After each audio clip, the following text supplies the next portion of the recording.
بسم اللہ الرحمن الرحیم۔ السلام علیکم۔ میں وسیم اپنے یوٹیوب چینل پر آپ سب کو خوش آمدید کہتا ہوں۔ میرے چینل کو زیادہ سے زیادہ سبسکرائب کریں اور لائک اور کمنٹس کر کے بیل کے آئیکن کو کلک کریں۔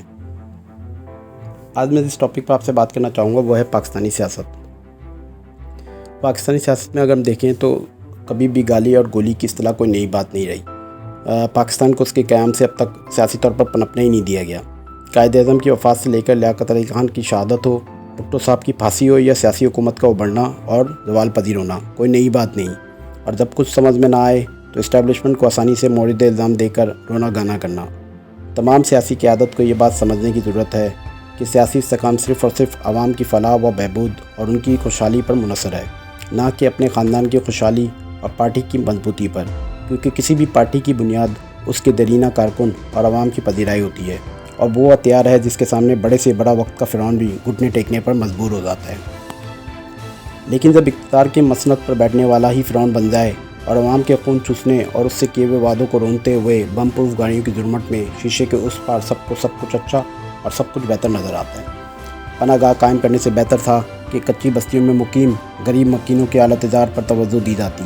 ہر وقت ایک مخصوص اسپتال اور ایک مخصوص یونیورسٹی کی گردان کرنے سے اس ملک کی حالت نہیں بدلے گی، بلکہ اس ملک میں چلنے والے سارے اسپتال اور سارے تعلیمی ادارے اور یونیورسٹی میں معیار کا اعلیٰ نظام ہو، جہاں طبقاتی تعلیمی نظام کو نوٹوں کی گڈیوں سے تولنے والا سرمایہ دار چند ہاتھوں میں ڈگریاں اور تعلیم دے کر اپنے فرض سے غافل ہو کر اس ملک کے ان بچوں کی جن کی توجہ جناب وزیر اعظم صاحب آپ نے اپنی پہلی تقریر میں وضاحت کی تھی، جب تک نظام تعلیم اور بنیادی خوراک ان بچوں کی دسترس میں نہیں پہنچے گی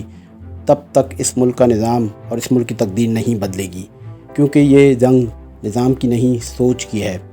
جب انڈس ہاسپٹل جیسا state of the art hospital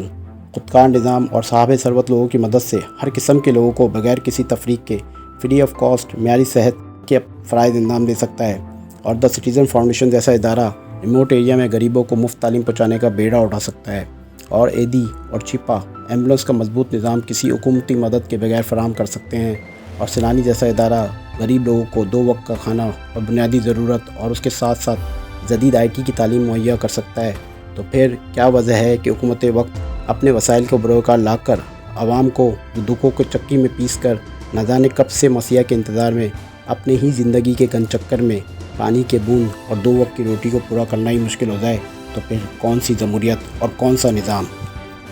اور پھر کبھی اس ملک کی تقدیر نہیں بدل سکتی، کیونکہ جنہوں نے تقدیر بدلنی تھی انہوں نے اس کے وسائل کو بے دریغ لوٹ کر دیار غیر میں اپنے اور اپنے کئی نسلوں کی زندگیوں کو محفوظ کرنے کی قسم ٹھان رکھی تھی۔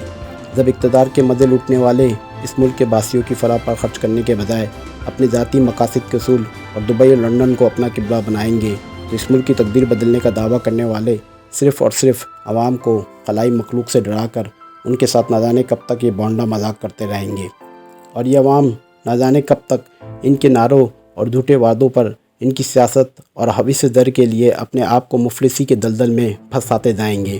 اگر ہمارے سابق حکمراں اپنے اقتدار کو اپنے لوگوں کی ترقی و ترویج کے لیے کام کرتے اور شہروں، گاؤں اور قصبوں کی حالت بدلتے اور نئے شہر قائم کر کے عوام کو ان کے محرومیوں سے چھٹکارا دلا کر انہیں صحت، تعلیم اور روزگار کے نئے مواقع فراہم کرتے، تو یہ خلائی مخلوق بھی اپنے ملک کی خوشحالی اور ترقی دیکھ کر مطمئن ہو کر اپنے کونائے مشق فرائض کے انجام میں مصروف رہتے، اور یہ بھی ابھی عوام کے درمیان عوام کی طاقت کے درمٹ میں اپنے ملک کی فضا میں سانس لے رہے ہوتے۔ لیکن یہ سب بات سمجھنے کی ہے کہ کون اس دنیا کو اپنے لیے جنت بنانا چاہتا ہے، یا پھر اپنے آنے والی نسلوں کے لیے اندھے کا جہنم۔ اگلی ویڈیو تک کے لیے زیادہ چاہتا ہوں۔ فی امان اللہ۔